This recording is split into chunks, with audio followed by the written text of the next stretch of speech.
영혼이 무너질 수밖에 없고 쓰러지고 멸망할 수밖에 없었던 하나님의 온전하신 사랑 그리스도 예수를 통하여 우리 가슴 속에 찾아오셨고 주님의 말씀은 우리를 깨우쳐 새롭게 하셨습니다. 성령께서 우리를 인도하시고 주님 세상의 모든 어려움과 시련 속에서도 우리가 나아갈 수 있도록 힘을 주셨음을 생각할 때 감사와 찬송을 드립니다.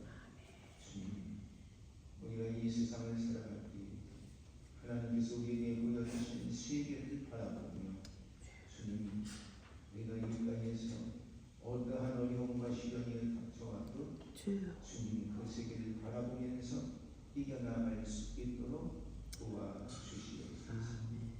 아버지 하나님, 우리가 사는 이 세상은 어려움과 시련과 그리고 많은 악이 방영한 이 땅입니다.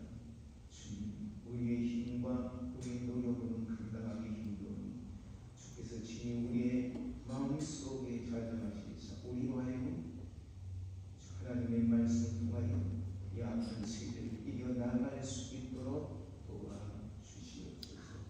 주님, 그래서 우리들이 세상에서 주의 말씀을 높이 들고 많은 사람들에게 외쳐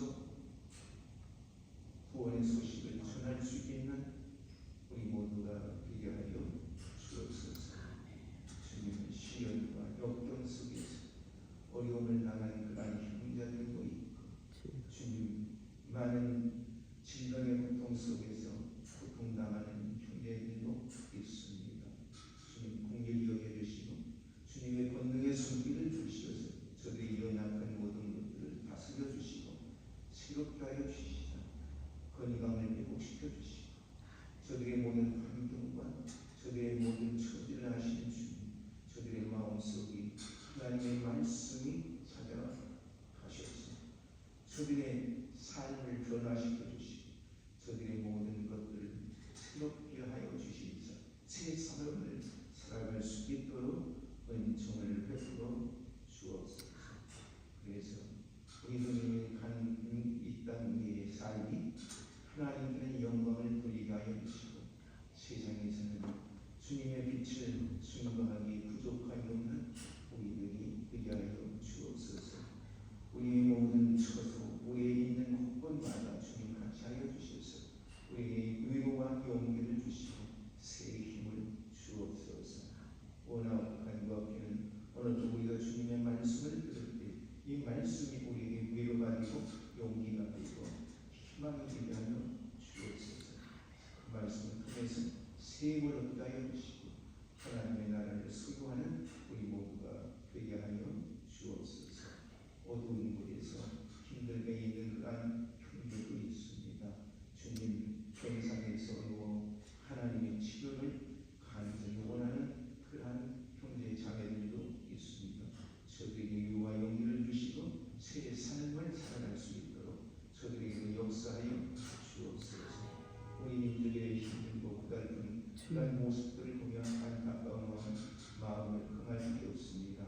주여 어서 우리의 주복이 새로워지게 하여 주시고 그 옛날 주님의 말씀을 향하여 다루시던 그 모든 역사가 다시 일어나게 하여 주시고 모든 말씀을 외치는 자들이 바로 서게 하여 주시고 주님의 전에 모이는 모든 생명들이 온전히 새로워지게 하여 주시기사 하나님의 뜻을 향하여 나아가는 온 나라 온 백성들이 되게 하여 주시옵고 우리가 사는 이 땅 주님 이 미국도 새로워지게 하여 주시기사 아버지 하나님의 말씀이 바로 서는 이 땅을 위해서 세계 모든 민족들에게 주의 말씀을 증거하는 귀한 이 미국이 되게 하여 주옵소서. 오늘 말씀에 함께하여 주실 것을 믿사옵고 예수 그리스도의 이름으로 감사하며 기도하였습니다.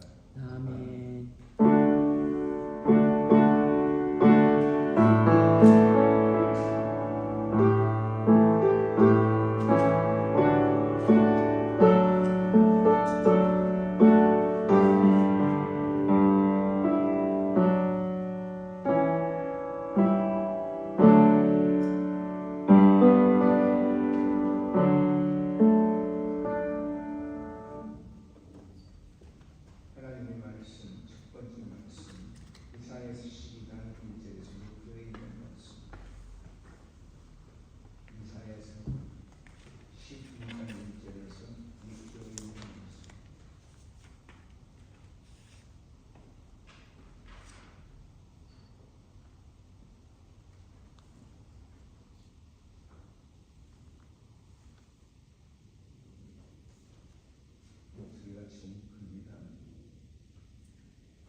그날에 네가 말하기를 여호와여 주께서 전에는 내게 노하여 싸우나 이제는 그 노하시옵고 또 나를 아니하시오니 내가 주께 감사하겠나이다 할 것이니라.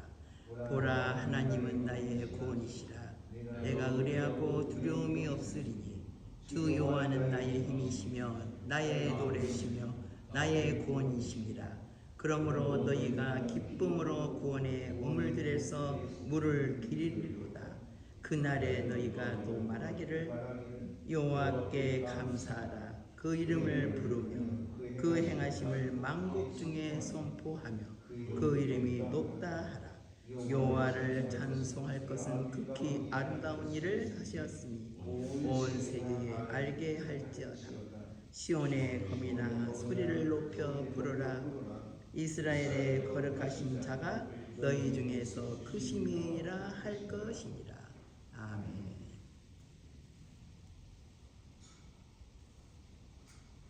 인터넷 스토리 말씀한 메시아를 통해서 구원을 주시는 하나님의 그 자비에 감사하는 찬양과 그리고 4절에서 6절의 말씀은 메시아의 구원의 복음을 만국의 하나님이고 만민으로 여호와의 이름을 찬양하라는 구원전으로 되어져 있어요. 출애굽 사건처럼 표현된 그런 출애굽기 12장 16절 보면 이 홍해가 갈라지고 그리고 이스라엘 백성들이 홍해를 지나서 그래서 나와 그 적으로부터의 위협에서 벗어나서 그래서 온 백성이 한 자리에 모여서 모세의 노래를 들었고 미리암의 노래를 들었습니다. 모세의 노래는 온 백성이 하나님께 감사 그런 감사의 노래였습니다. 이스라엘 출애굽하여 홍해를 건너시고 불렀던 하나님의 구원에 대한 모세의 감사 찬양과 오늘 이 말씀이 매우 유사한 점이 있어요. 그러나 모세의 노래는 대적으로부터 구원하신 하나님의 능력을 주로 찬양하는 반면에 오늘 이 말씀은 범죄한 백성에 대한 하나님의 진노를 멈추시고 자비를 베푸신 그 사실과 그로 말미암아 기쁨으로 하나님께 찬양하는 그 점이 다르다고 볼 수가 있습니다. 택함을 받은 모든 백성들이 그리스도의 복음을 믿고 영원히 멸망을 사망의 구렁텅이에서 건지심을 받은 후에 부르게 되는 이 노래는 두 가지 내용을 다 포함하고 있습니다. 그래서 성도들의 이 구원 한편으로는 대적 사단에 대한 하나님의 궁극적인 승리에 의해서 다른 한편은 그리스도의 계속에 근거하여 죄인이었던 우리가 하나님의 진노하심에서 벗어나서 이제는 하나님이 주시는 그 사랑 안에 그 노래 안에 거할 수 있게 되었다고 하는 그것을 말하고 있는 거예요. 1절의 말씀을 우리 한번 다시 볼까요? 그날에는 네가 말하기를 여호와께서 그날에는 네가 말하기를 여호와여 주께서 전에는 내게 노하셨사오나 그다음에 이제는 그 노가 쉬었고 또 나를 아니하시오니 내가 주께 감사하나이다. 그 감사의 내용이 바로 죄로의 날에서 하나님의 진노를 받아 포로 생활을 했죠. 아수르와 바벨론을 포로를 잡혀가서 온 민족이 고통을 받는 그런 포로의 생활을 했어요. 우리도 36년 동안 우리의 조선이 36년 동안 일본의 압제하에서 얼마나 많은 그러한 고통을 당했어요. 알 수 없는 그런 고통 속에서 우리가 해방됐을 때 그 해방의 기쁨이 얼마나 놀라웠어요. 이 이스라엘 민족도 하나님의 말씀을 떠난 생활 속에 살다가 그 죄로 인해 하나님의 진노를 받아서 아수르와 바벨론으로 침입을 받아 그들이 온전히 다 바벨론으로 아수르로 포로로 끌려가게 되었던 거예요.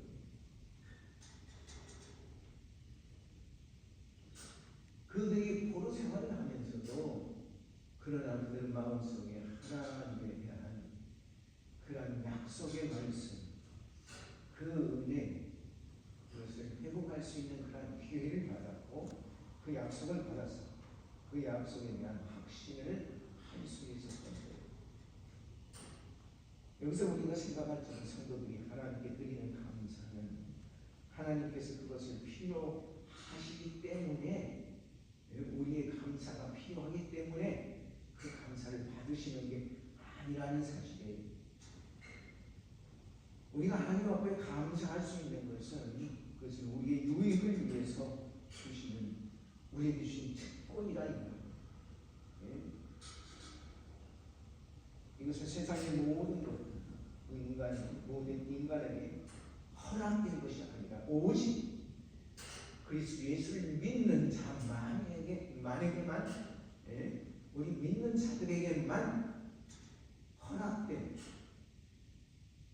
그러한 은혜이기 때문에 우리가 감사할 수밖에 없다는 거예요. 2절을 보니까 그게 무슨 말씀이 있어요? 보라, 하나님은 나의 구원이시라. 이 시편에 있는 말씀, 시편 36편, 90편, 100편에 있는 말씀이 있습니다. 하나님은 나의 구원이시라. 내가 의하고 두려움 없으리니 주 여호와는 나의 힘이시며 나의 노래이시며 나의 구원이시니라. 이 뒤에 말씀, 출애굽 15장 2절에 나오는 그런 말씀.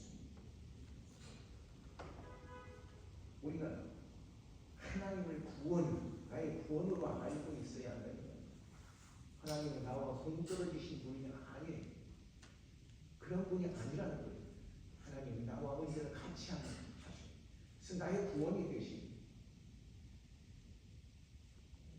내가 의뢰하고 나에게 두려움이 없으려니 왜? 여호와는 나의 힘이시고 나의 노래고 나의 구원이시기 때문에 내가 두려울 게 없다 이거예요. 오늘날 내가 당하는 어떠한 사건과 어떠한 그러한 문제가 있다 할지라도 내가 그것을 두려워할 필요 없어요. 하나님은 나의 구원이 되시고 나의 힘이 되시기 때문에. 3절의 말씀이 볼까요? 그러므로 너희가 기쁨으로 구원의 우물에서 물을 기르리로다. 성경에 보면 가끔 이 물에 대한 것이 나오는데 이 물은 구원을 의미하는 거예요. 이스라엘 백성들이 광야를 지날 때 우물이 없어서 그들이 고통을 당하는데 하나님이 물을 주셨어요. 그들이 물을 마시고 힘을 얻어서 다시 또 전진해 나아갈 수 있었던 것처럼 물이라는 것은 성경에서 구원을 의미하고 있는 거예요. 과거 이스라엘 백성들이 기적적으로 사막에서 우물물을 발견해서 기쁨으로 그 물을 마신 같이 도무지 회생할 기미가 보이지 않는 멸망의 위기에 처해 있던 그 백성들에게 하나님께서 기적적인 구원의 선기를 베푸심으로 그들에게 하나님의 크신 은혜와 구원을 체험하고 기쁨과 감격이 넘치는 찬양을 할 것이라고 하는 위로의 말씀입니다. 우리가 보기에는 마땅한 길이 안 보이는 캄캄의 앞이 어떻게 할 바를 몰라. 그때 우리가 의지할 분은 누구냐? 오직 하나님밖에 없다. 하나님 앞에 두 무릎을 꿇고 우리가 나아갈 때 하나님은 우리를 돌보시고 붙드시고 우리에게 새 길을 열으셔서 구원의 길을 베풀어 주시는 줄 믿으시기 바랍니다. 아멘. 그러기에 하나님이 주시는 그 은혜와 구원을 우리가 체험하게 될 때 기쁨과 감기에 넘치는 찬양을 아니할 수가 없다 이 말이에요.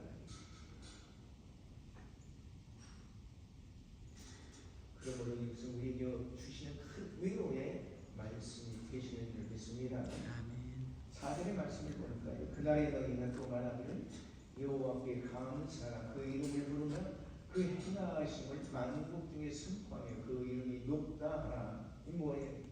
우리가 받은 그 은혜, 우리가 받은 그 놀라운 그러한 은총, 이것을 우리가 하나님 앞에 감사하고 찬양해야 한다는 거예요.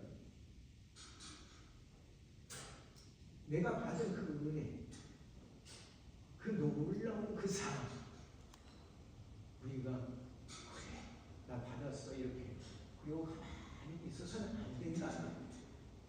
그것을 선포하고 찬양하고 그리고 많은 사람들에게 알려야 하는 거예요. 하나님은 이렇게 내게 역사하셨다. 하나님은 내게 이렇게 역사하셨다. 간증하는 그간 사람이 되어야 하는 거예요. 여기 보니까 그 행하심이 그랬어요. 행하심. 하나님께서 온 이스라엘 백성들이 끊임없이 베푸시는 그 구원의 역사를 의미하는 거예요. 또 그 이름이 높다. 그 말은 그것은 하나님의 본성이에요. 하나님은 아주 높은 곳에서 지극히 높은 곳에서 우리를 향하신 그 사랑을 멈추지 않고 항상 베풀어 주시고 있다고 하는 사실을 우리는 깨달아야 돼요. 오직 천지 만물 간에 오직 높은 은혜를 받으실 분은 오직 하나님밖에 없어요. 우리에게 높은 은혜를 받으실 분은 하나님밖에 없어요. 어떤 영화를 보니까 거기 무속하는 그런 사람이 나와서 하는데 그냥 손에다가 검정을 묻히고 얼굴에 이렇게 크시고 춤을 추고 난리를 피우는데 그게 온전한 모습일까요? 과거에 우리 어렸을 때를 한번 생각해 보세요. 그러한 일들이 부지기수로 일어났던 거예요. 어디 좀 아프면 귀신 들렸다고 그래가지고 항상 구슬을 하면서 어떤 양반은 칼을 던져가지고서 그 칼에 맞으면 어떡하냐고 죽을 수도 없고 피할 수도 없고 얼른 그 칼을 풀고 그랬대요. 칼끝이 이 집안으로 들어오면은 아이고 귀신이 아직 안 나갔네요. 다시 구슬 칼끝이 바깥으로 대문 쪽으로 나가면 이 귀신이 나갔다. 사랑하는 여러분, 우리 하나님은 그런 분이 아니십니다. 언제나 우리를 사랑하고 계십니다. 그리고 우리가 돌이켜 하나님 앞에 나오기를 간절히 원하신다. 지난주에 우리 그랬죠. 하나님은 우리가 멸망을 받아 죽기를 원하지 아니하시면서 악인이 죽는 것을 원치 아니하시는 하나님. 그 악인이 왜 살기를 원하시고 돌이켜 하나님 앞에 바른 사람이 되기를 원하시는 거 아닙니까? 구원받기를 원하시는 그런 분이시다. 우리에게 아무리 어려운 일이 힘든 일이 있다 실망하지 마라. 이 일을 통하여 우리에게 하나님은 새로운 역사를 이루어 나가신다고 하는 사실을 우리가 깨달아야 됩니다. 아멘.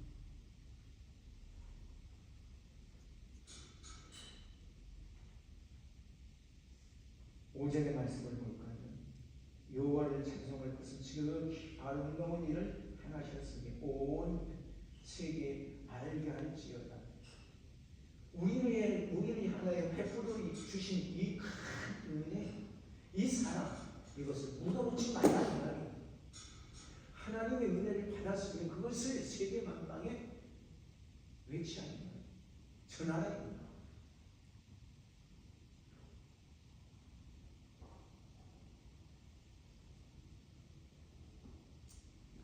극히 아름다운 일이라고 했어요. 극히 아름다운 그 히브리어 게우트라고 하는데, 게우트라고 하는 말은 하나님께서 우리에게 장엄한 일을 하셨다. 아주 큰 일을 하셨다. 그 많은 군대가, 아수르의 군대가 이스라엘을 향하여 쳐들어왔을 때 히스기야가 그냥 하나님 앞에, 하나님의 전에 나가서 그냥 눈물로 그냥 마음을 다하여 부르짖을 때에 하나님께서는 그 히스기야의 기도를 들으시고 아수르를 물리쳐 주셨다 이거예요.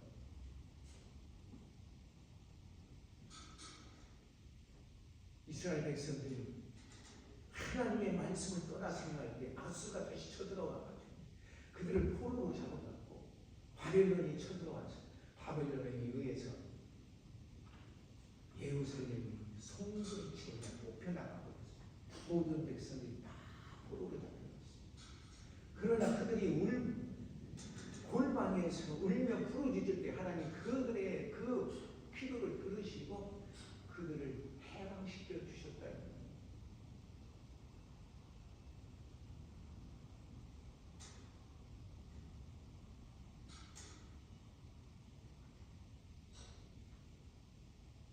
선민이 이스라엘 바벨론의 포로생활에서 해방된 것, 그 장엄한 일을 배웠다. 다시 말하면 아름다운 일이라고 그렇게 말하고 있습니다. 우리 민족이 언제 힘이 있어서 그래서 일본을 이길 수 있었던가요? 손칼 앞에 올리는 무너지고 말 수밖에 없는 그런 연약한 민족이었어요.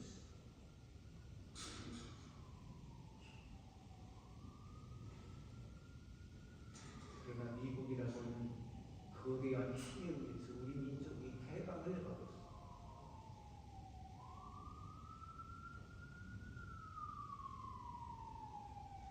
수많은 믿는 자들이 엎드려 골방에서 기도할 때 하나님 그 기도를 들으시고 우리에게 해방을 주셨다 이 말씀.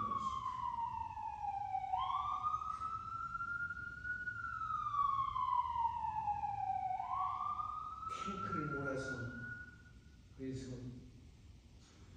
대구 조금 오고 부산 조금 남았는데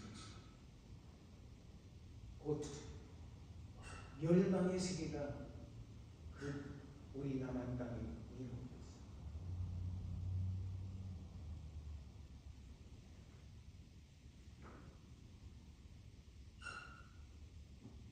목사님들을 비롯해서 열심으로 주를 바라보고 섬기던 그런 자들이 모여서 부산에서 기도의 운동이 일어나는 거예요. 회개 운동이 일어나는 거예요. 그 회개 운동이 일어난 얼마 직후에 내가 통해서 부산 그 인천 상륙 작전이 일어났고, 그리고 서울 수복이 이루어졌습니다. 공산군의 모든 무리들을 몰아낼 수가 있었던 메가드의 기가 막힌 전술에 의해서 아니 하나님의 역사에 그 조금 남은 거 그거 넘어갈 수 없는 상황이었지만, 그러나 하나님의 역사는 이렇게 우리에게 역사해 주셨다 이거예요.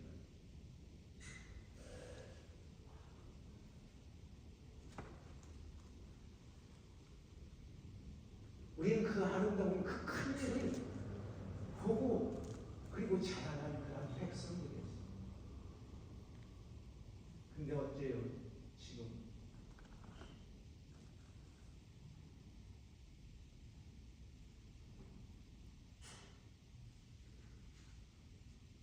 기도해야 할 사람들 기도하지 않아서 문제죠.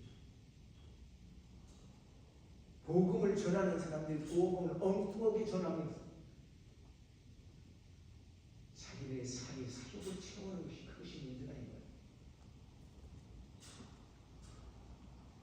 나를 바로 다스려야 하는 자들이 나라를 바로 다스리지 않는 게 문제다 이거예요.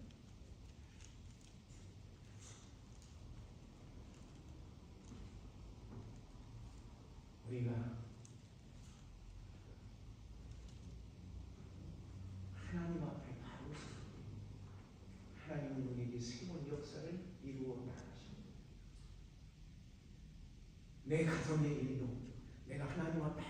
비로설 때에 하나님은 내 가정을 새롭게 길러 주시는 겁니다. 그리고 이 큰 은혜를 우리가 받았을 때 이 큰 은혜 감격에 겨워서 이 구원의 기쁜 소식을 세상 모든 곳에 전할 책임이 있는 거다 이거예요. 이 감추는 것이 아니에요. 외쳐야 합니다. 6절에 볼까요? 시온의 검이라 소리를 높여 부르라.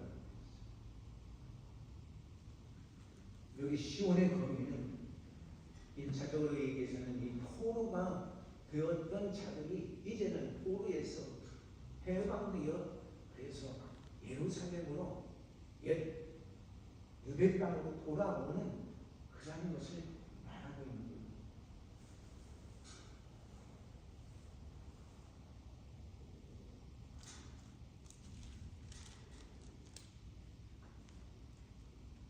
우리 예수 그리스도의 구속의 사역으로 인하여 구원받은 우리 모든 성도들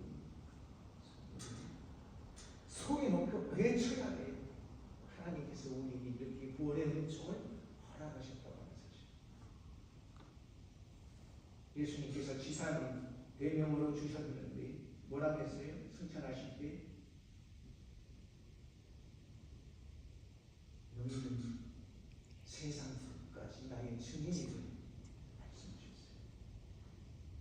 그리고 우리에게 위로의 말씀을 주셔서 무슨 말씀이에요? 내가 세상 끝날까지 너와 함께 있겠다고 그렇게 말씀해 주셨어요. 그러므로 우리는 그 말씀을 기억하면서 주님 앞에 나아가 주님의 뜻을 전하는 우리 모두가 되어야 될 줄로 믿습니다.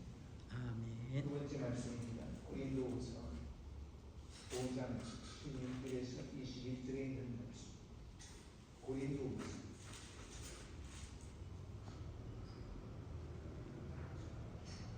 5장 16절에서 21절.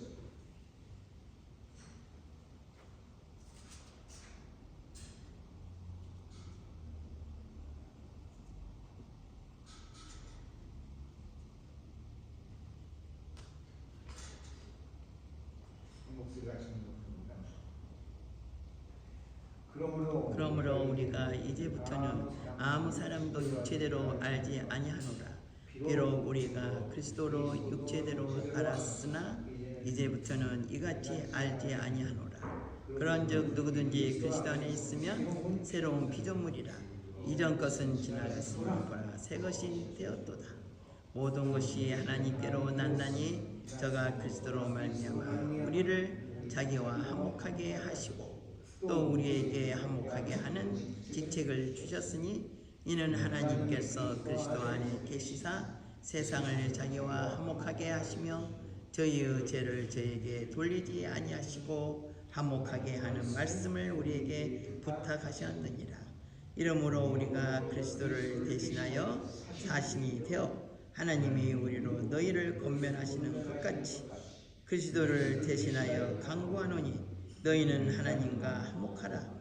하나님이 죄를 알지도 못하신 자로 우리를 대신하여 죄를 삼으신 것은 우리로 하여금 저희 안에서 하나님의 의가 되게 하려 하심이니라. 아멘.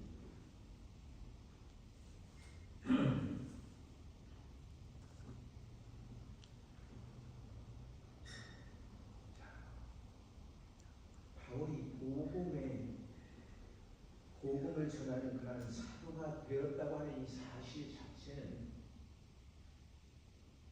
유대인들이나 바울에게 있어서 이건 믿어지지 않는 그런 사실이었어요.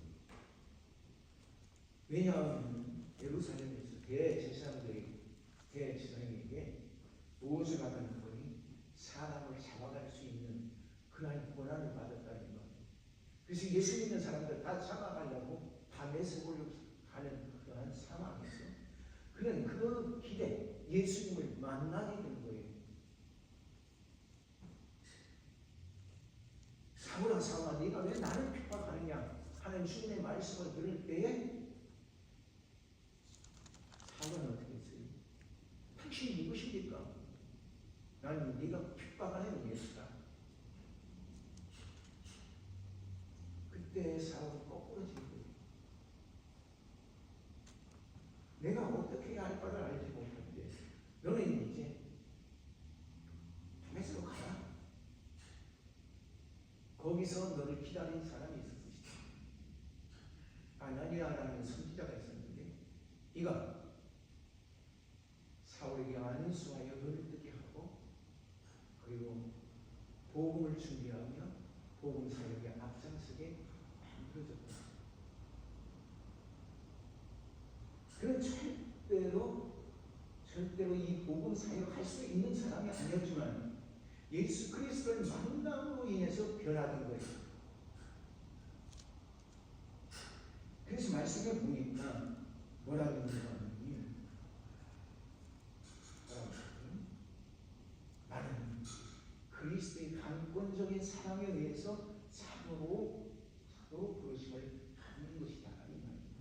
바울은 복음을 전하는 사도가 된 것이 그가 온전히 예수 그리스도의 강권적인 사랑이라고 그렇게 고백하고 있습니다. 언제나 그렇게 고백하고 있어요. 예수의 부활을 전하는 성도들을 붙잡아서 옥에 가두고 그들을 죽음으로 이끄는 죽음의 사자와 같은 이 바울. 그래서 모든 성도들이 이 바울을 피했어요. 그러나 그가 하는 사명을 가지고 다메섹으로 가다가 부활하신 예수님을 만나게 되었고 그리고 끌어엎으려 그래서 예수의 말씀을 듣게 되어진 거예요.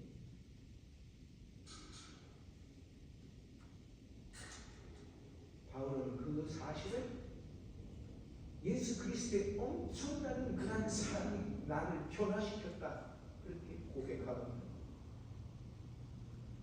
그렇게 의심력 때문에 우리가 이제부터는 아무 사람도 육체대로 알지 아니하노라. 육체대로 알지 않는다. 여기 이제부터란 이 말은 바울이 이 복음서를 이 서신을 그리고 이 편지를 쓰는 이때부터가 아니라 이 말입니다.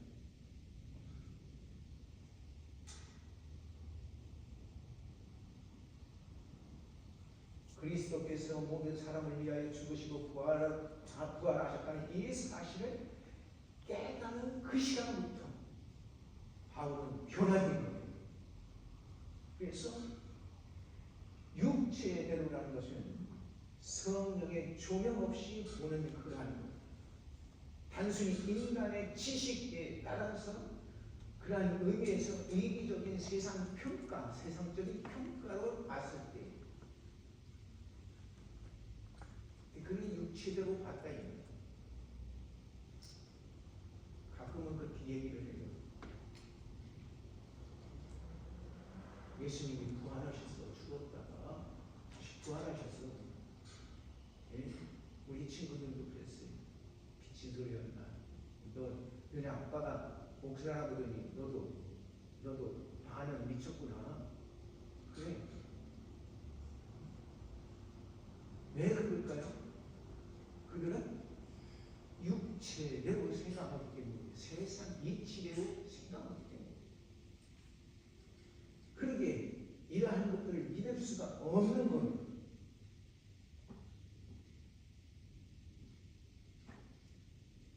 바울 역시 그는 똑같이 생각했어요. 그래서 예수의 부활을 믿지 않았던 거죠.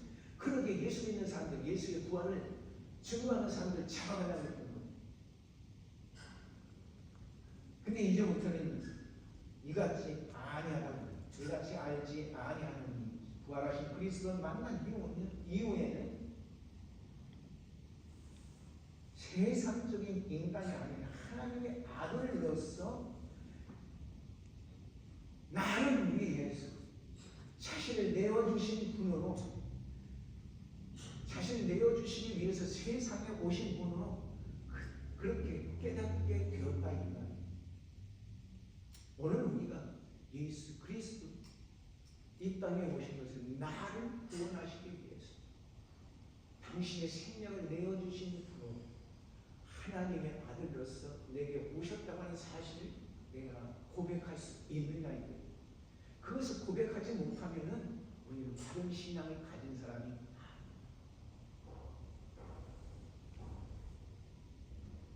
사도신경 우리가 참 매주마다 고백하죠. 하나님의 아들로서 이 땅에 오셔서 나를 위해 죽으시고 그는 죽으신 이상을 위해 다시 부활하셔서 3일 무덤에 계시다가 일어나셔서 3일 만에 일어나셔서 부활하셨다. 지금은 하늘 보좌 우편에 앉아계셔서 우리를 심판하실 때 우리를 심판하는 검사의 입장이 아니라 변호사의 입장에서 우리를 변명해 주시고 있다.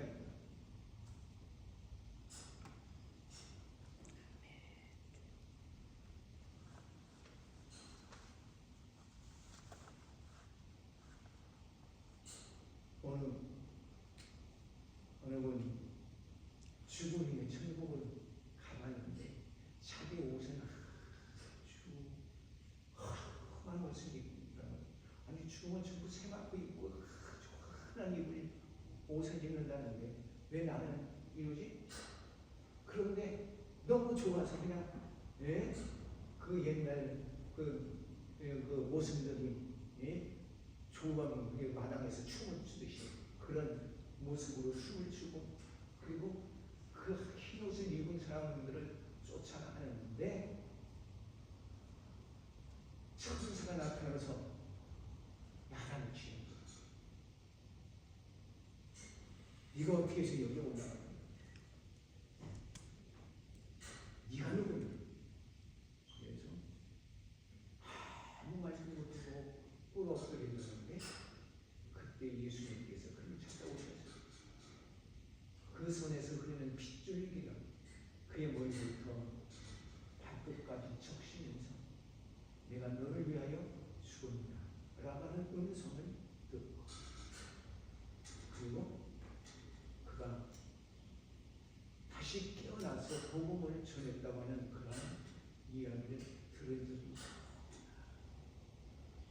주님은 이렇게 우리를 위해서 하늘에서 우리의 변호사가 되어서 우리를 변호해 주시고 있다.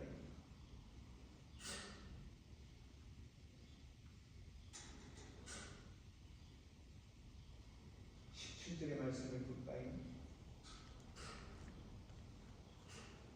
바울은 회심하기 전에 예수 그리스도를 세상적 인간적 기준에 따라서 판단했지만 그는 그래서 그렇게 판단했기에 그를 믿는 자들을 박해하는 데 앞장섰지만 그가 담에서 부활하신 예수님을 만날 기회는 완전히 새로운 피조물이 되었다.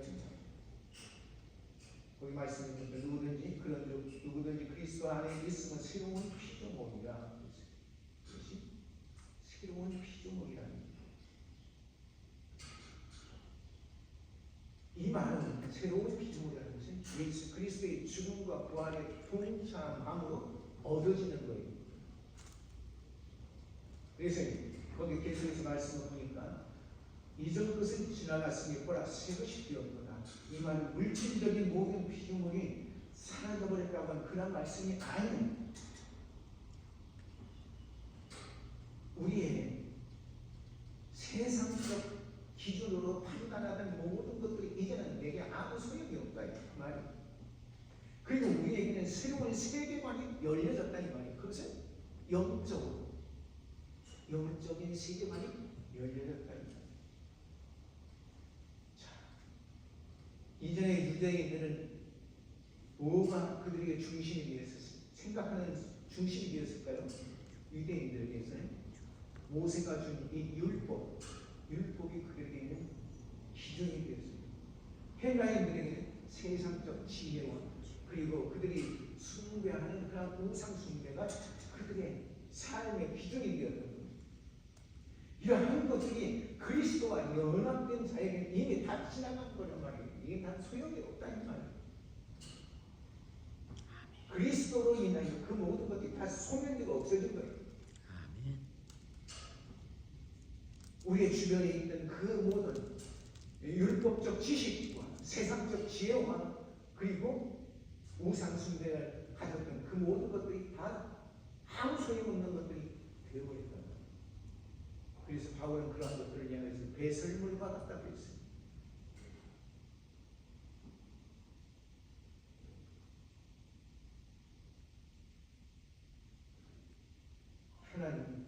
하나님께서 그리스도의 죽음과 부활을 시작한 새로운 창조로 그 창조에 우리가 이제 함께한다는 말씀. 18절 19절에 있는 말씀을 볼까요? 물론 이제 바울이 체험한 그런 위대한 이 변화는 바울 자신에게서 나온 것이 아니라 이것은 온전히 구속사의 주인이신 하나님께로부터 말미암은 거예요. 하나님은 그리스도 예수를 통하여 세상과 화목하시고 그 위대한 진리를 만방에 선포하도록 사역자들을 세우셨는데 이 살인에 앞장섰던 이 사울을 변화시켜서 바울로서 변화시켜서 그래서 자기의 사도로 삼으신 거예요. 18절 볼까요? 모든 것이 하나님께로서 났으니 이 모든 것이나 우주 만물 이러한 것들을 이야기하는 것이야. 새로운 창조의 결과를 이야기하고 있어요. 지금 여기서 말하고 있는 이 우주 만물 이러한 것들을 말하는 것이 아닙니다. 자, 여기서 모든 것이 하나님께로서 났으니 이 말은 새로운 창조의 결과를 예수 그리스도로 말미암아 변화된 인간의 모습을 이야기합니다. 하나님께로부터라고 하는 그런 말이에요. 새 창조는 인간의 어떤 행위나 계획 속에서 되어지는 그런 어떤 행태를 뜻하는 것이 아니에요. 오직 하나님의 활동으로부터 나오는 결과예요. 하나님으로부터 나오는 결과물.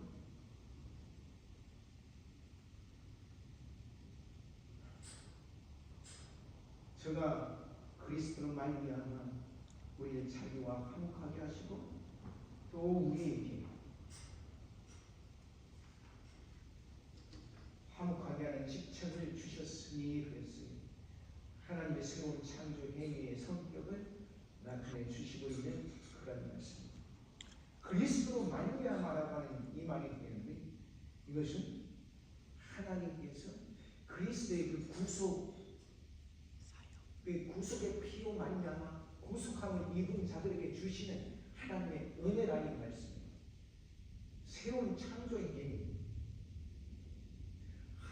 예수 그리스도를 통해서 우리가 하나님 앞에 나아가는 길은 오직 나의 의와 나의 어떤 지식과 나의 힘으로 나아가는 게 아니라 이 말씀입니다. 하나님 앞에 나아갈 때는 오직 예수 그리스도의 그 피공들을 통해서 나아가게 됩니다. 그러기에 하나님께서는 그 피를 보시고 우리에게 당신의 의를 베푸신다고 하는 말씀입니다. 우리를 새롭게 하신다는 그런 말씀이에요.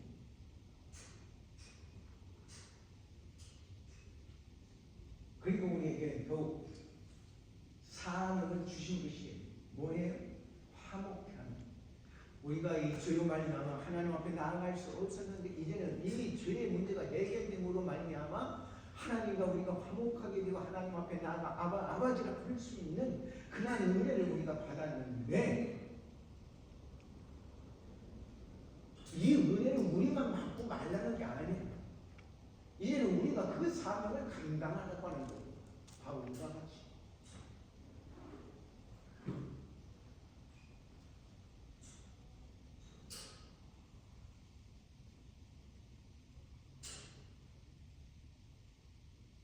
이 말씀을 세 가지로 정리해 보면 화목의 주체자는 하나님이시며 인간은 그 대상에 불과하다는 거예요.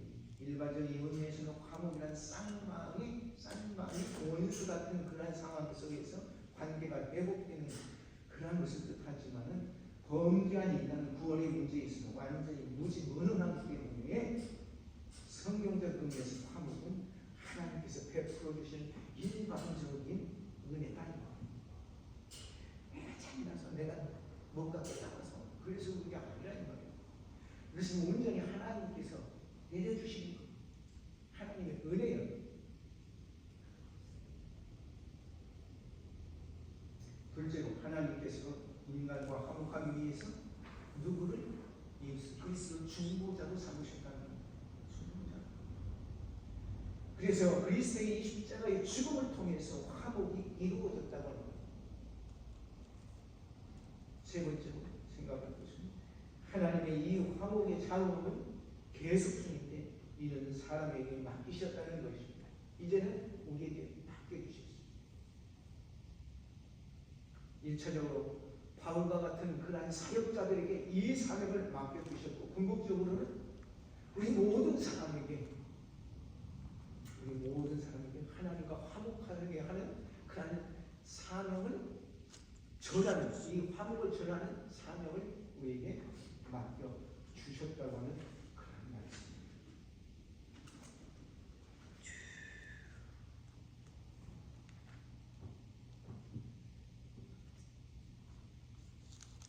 19절에 보니까 이날 하나님께서 그리스도 안에 계시사 세상을 자기와 화목하게 하시니 저의 죄를 저에게 돌리지 아니하시고 화목케 하는 말씀을 우리에게 부탁하셨다고 했어요.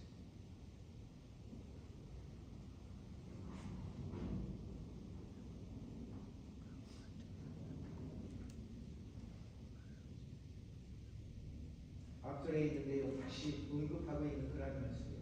앞절에서는 다분히 주관적 의미에서 우리를 쉽게 풀이하고 있지만 여기서는 객관적인 의미에서 세상을 담고 내용을 이렇게 밝히고 있는 그런 말씀이라 볼 수가 있습니다. 이 19절에서 보면 화목의 작업이 그리스도의 십자가의 죽음으로 이미 완료된 상태가 아니라 온 세상에 확대되어야 한다. 온 세상에. 그래서 너도 나도 함께 이 그리스도가 우리를 위하여 이렇게 죽어주셨다. 그래서 하나님과 우리가 화목하게 되었다. 이 사실을 증거하라고 하는 거예요.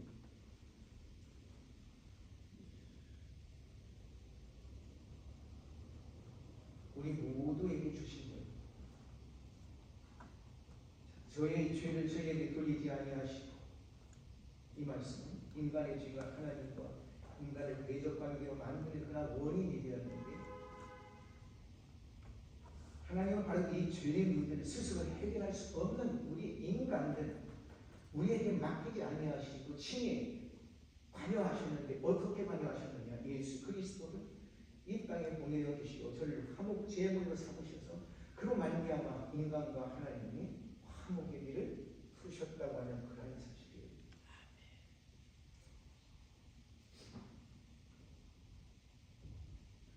그래서 우리에게 화목하게 하는 말씀을 주셨습니다.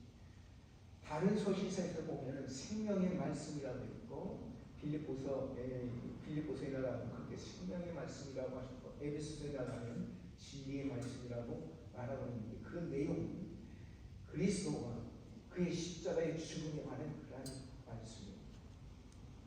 20절에서 21절의 말씀 그러기에 바울은 자천하는 의미에서가 아니라 하나님의 명령에 의해서 이 화해의 복음을 받아들이도록 사람들에게 권면하는 그 사명을 맡았다. 이거예요. 자기가 자천해서 한 것이 아니에요. 나 이렇게 하겠습니다 하는 거 아니에요.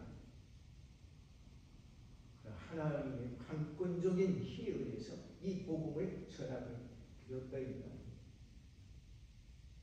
예수 그리스도의 강권적인 사랑에 압도되어서 그는 사도직을 수행했던 거예요.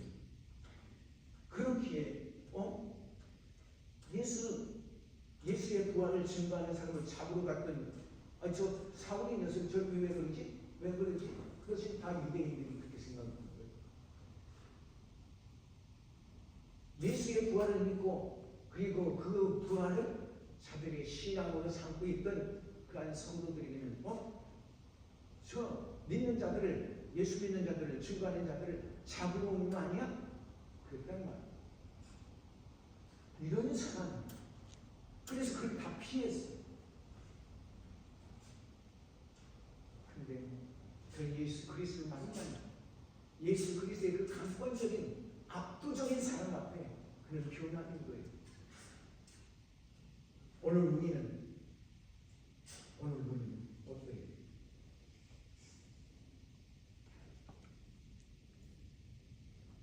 우리들도 마찬가지예요. 우리들이 사울보다 나은 것이 얼마나 많이 있나요? 20절 보면 이러므로 우리가 그리스도를 대신하여 사신이 되어 하나님이 우리로 너희의 일을 권면하시는 것 같이 그리스도를 대신하여 간구하노니. 여기 사신이라고 하는 것은 이게 무슨 말이에요? 죽음의 신이라는 그 말이 아니에요. 이 사신은 황제를 대신하여 나가는 사람. 지금 말하는 뭐예요? 각국의 대사들을 얘기하는 거예요. 대통령의 특별 임무를 받아서 나아가는 사람, 왕의 특별 임무를 받아서 나아가는 사람을 사신이라고 합니다. 그러기에 우리는 하나님의 화해의 직책을 맡은 그런 고고의 전권 예사가 되어진 거예요. 문화할 것 없이.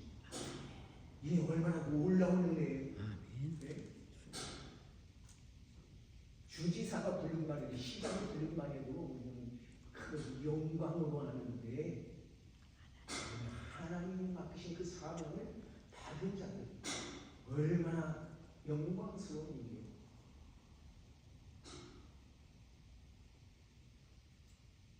뭐예요? 무엇을 하는 거예요? 너희 하나님과 화목하라는 거예요. 바울이 전한 이 복음의 내용을 한마디로 말해서 여기서 화목하라고 하는 거예요. 화목. 누구와? 하나님. 예수 그리스도를 믿음으로 말미암아 하나님과 화목하게 되어지는 거예요. 이 하나님의 사랑을 거부하지 말라는 거예요. 우리를 대신하여 죄를 삼으신 거예요. 예? 하나님께서 죄를 안지도 못하는 자를 그리스도를 가르치는 말이죠. 그리스도를 가르치는 말이었어요. 그리스도는 죄와는 아무 상관이 없는 분이에요. 그러한 그리스도께 죄의식조차 없는 그리스도께 우리를 대신해서 죄를 삼으셨다는 거예요. 그래서 진노의 대상이 되었던 거예요. 예수님께서 십자가에 달리실 때, 그가 운명하실 때 오죽하셨으면 하나님도 그 얼굴을 돌이키셨다고 하는 말씀이 있어요. 그 아픔이 오죽했습니까?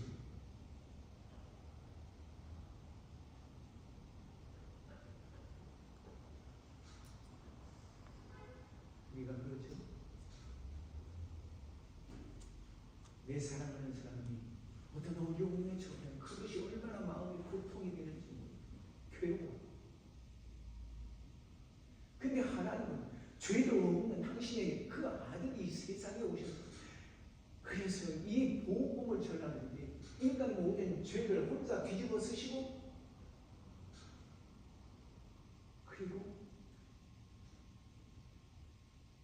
죽음을 향하여 가셨다.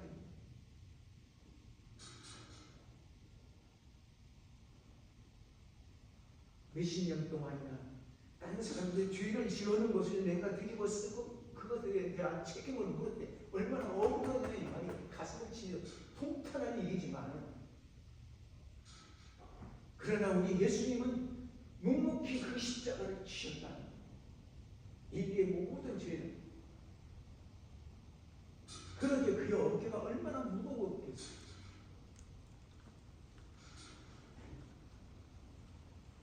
그러게 하나님께서는 우리로 하여금 예수 그리스도 안에서 의가 하나님의 의가 되게 할 거예요. 하나님께서 죄인을 만날 수 없어요. 죄인으로서 우리가 하나님을 만날 수 없어요. 그런데 예수 그리스도의 그 의를 힘입어서 하나님 앞에 나가 하나님을 만날 수 있는 거예요.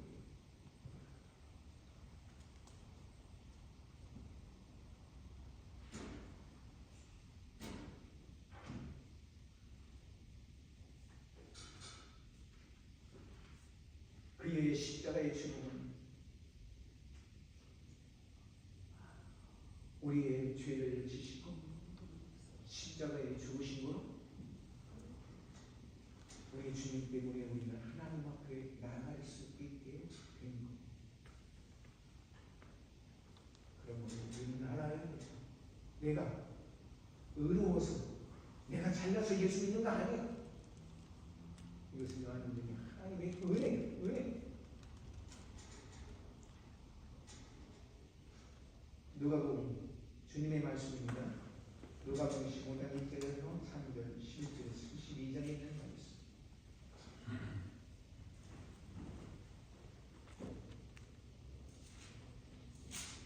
누가복음 1절에서 1절 11절에서 32절에 있는 말씀.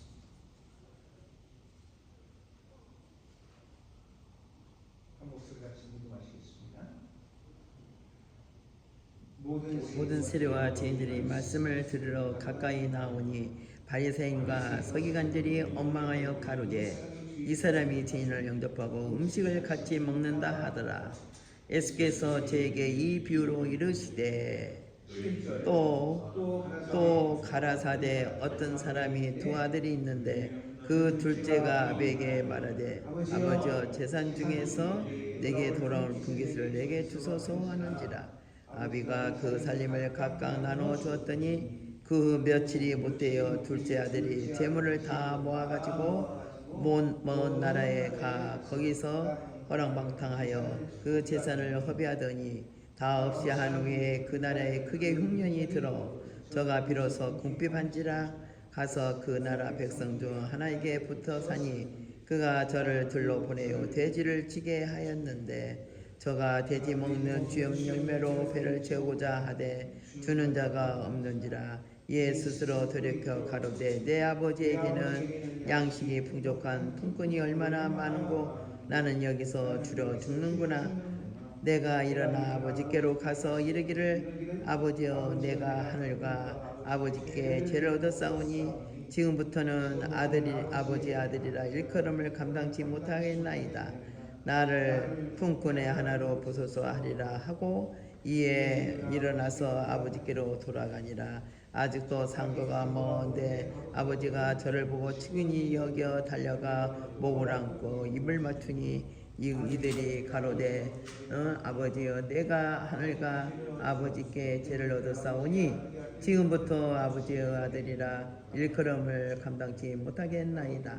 하나 아버지의 종들에게 이르되 제일 좋은 옷을 내어다가 입히고 손에 가락지를 끼우고 발에 신을 신기라. 그리고 살찐 송아지로 지어다 주라. 우리가 먹고 즐기자 하니 이 나를 죽었다가 다시 살아났으며 내가 잃었다가 다시 얻으노라 하니 저희가 죽어야 맏아들은 가데 있다가 돌아와 집에 가까이 왔을 때에 풍요와 춤추는 소리를 듣고 한 종을 불러 이 무슨 소리가 부른데 대답하되 당신의 동생이 돌아왔으니 당신의 아버지와 함께 건강을 다시 받아들게 됨을 인하여 살찐 송아지를 잡았나이다 하니 제가 놀려 아니랄다. 아버지가 나와서 말하건한데 아버지께 대답하여 가로되 내가 여러의 아버지를 섬겨 여길뿐을 내게 염소새끼와 주 나와에게 때 보스를 즐기게 하신 일 없더니 아버지의 살림을 창기와 함께 메버린 아들이 돌아오매 이를 위하여 살찐 송아지를 잡으셨나이다. 아버지가 이르되 너는 나와 항상 함께 있으니 내 것이 내 것이올 때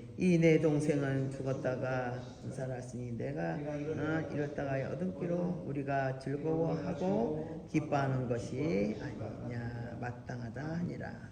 아멘. 글씨가 가까이 안경이 돋고 있었는데도 안 맞았어.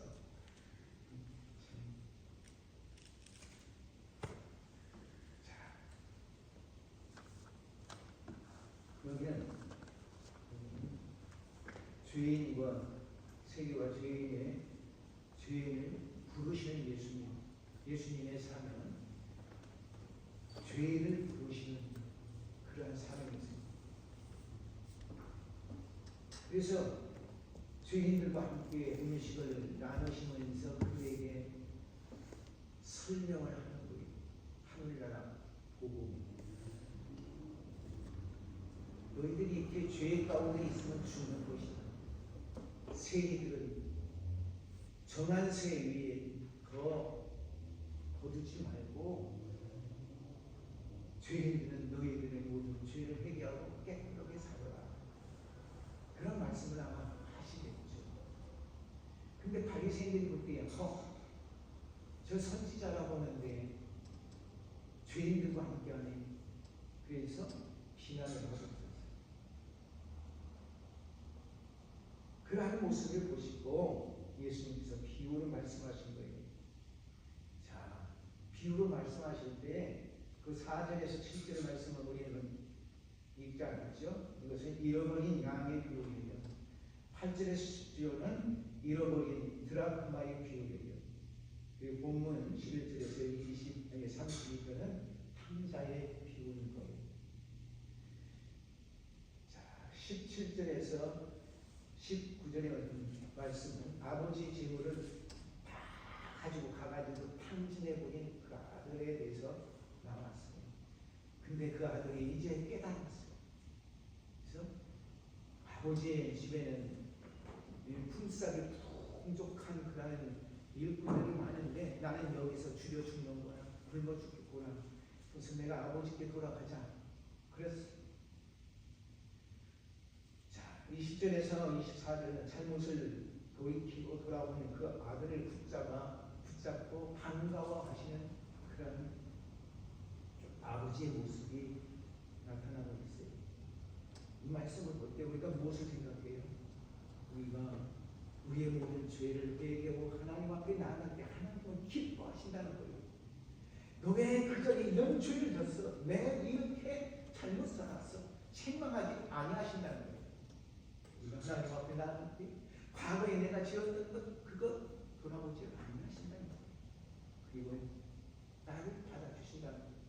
사람은 과거를 보며 이것 저것 콩이냐 팥이냐 가리지만은 그러나 하나님은 그렇게 가리지 아니하신다는 거예요. 있는 그대로 받아 주신다는 거예요. 있는 그대로 받아 주시고. 우리는 하나님 앞에 나아갈 때 내 모습 이대로 나아가는 거예요. 그래서 하나님 앞에 나아가서 내 모든 죄를 고백할 때 하나님은 내 모든 죄를 씻어주신다. 과거의 내 모든 것들을 기억지 않아.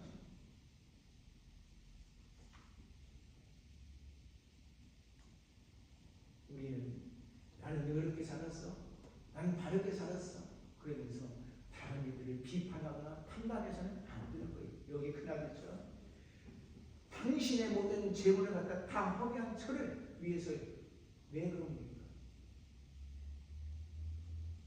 이스라엘 백성들이 우리는 열심히 하나님의 법도를 숨기려고 그렇게 했었는데 왜 우리가 포로가 되어야 합니까? 원망하지 않다.